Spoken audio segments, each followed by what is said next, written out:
Our new Foreign Minister has this weekend called on the West to heal its rift with Islam. Bob Carr says recent events in Afghanistan are troubling signs about the growing divide between the two cultures. Our next three guests have had feet at one time or another in both camps. They grew up in Christian, or at least nominally Christian households, but as adults they decided to convert to Islam. So what prompted the switch?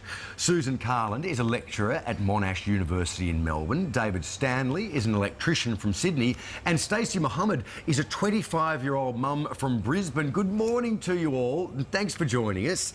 Good morning. Susan, if I can start with you, what prompted your decision to convert to Islam?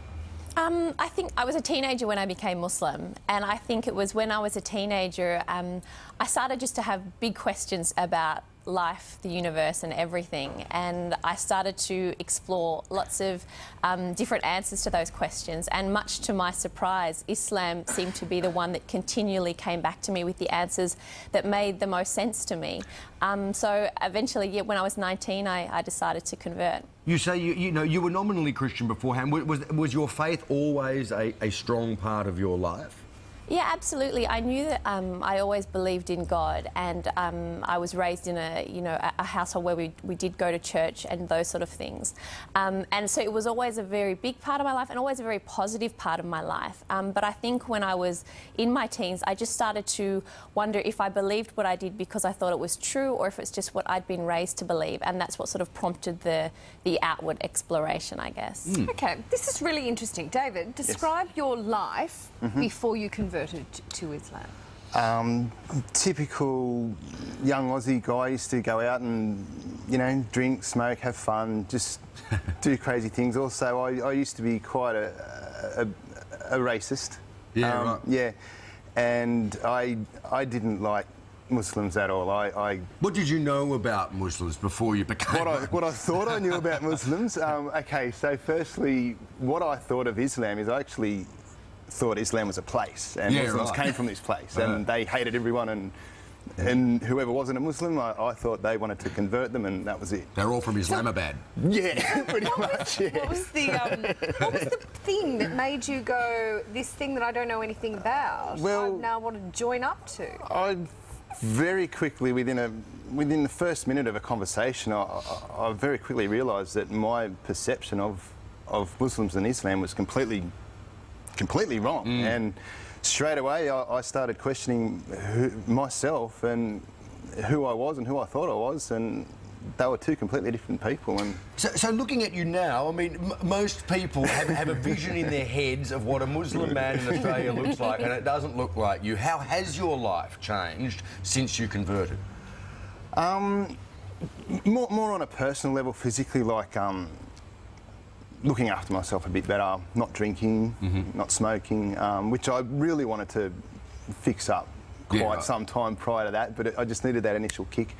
And just being a better person, not judging people the way I used to and denied that I did.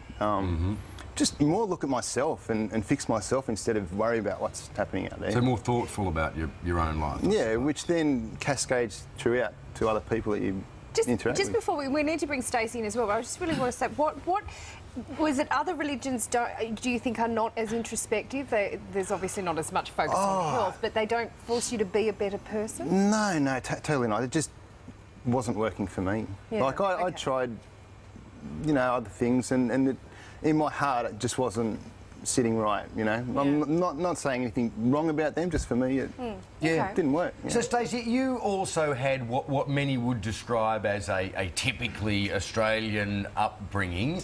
Can you tell us about that, and also about how your family reacted, I suppose, when you told them you were planning on converting to Islam? Yeah, my family, they're very supportive. I grew up in a very small country town in northern New South Wales.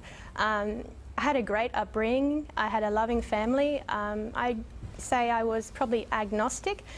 So I didn't really tell them about my journey because it was really inner journey rather than, telling everyone about what I was thinking about doing.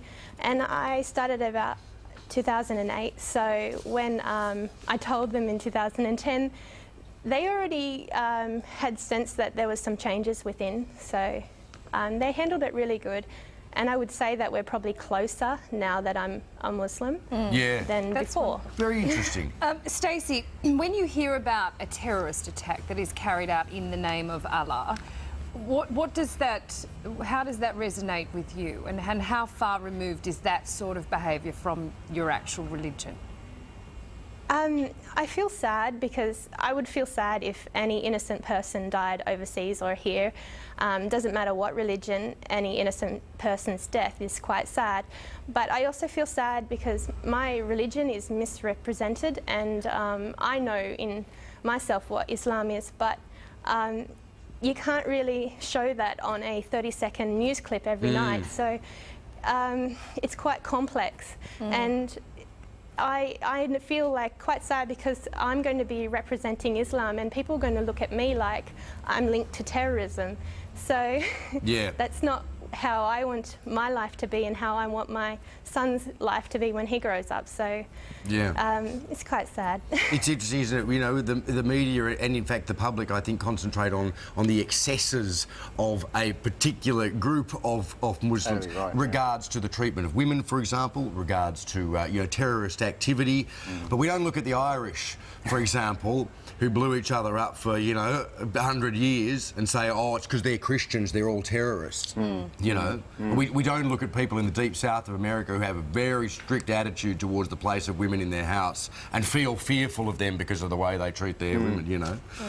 I guess it's one of those things. It's about education, isn't it? Totally. Islam did become, you know, post September 11, a religion that was not really known about and therefore feared. And then all of a sudden, it's oh wow, it's all this killing because of Islam, and so of course it's going to instill a fear into normal everyday people. I mean, you know, I think it's a discussion definitely worth having, and we'll have to have it some other time because we're out of time right now. But yeah, maybe we can discuss next time, you know, where Islam itself sits on those extremities of I guess, more a cultural thing than a religious thing, Anyway, look, thank you so much for joining us all this morning. Susan, Stacey, David, thank you very much. Lovely to have your company. Thank you.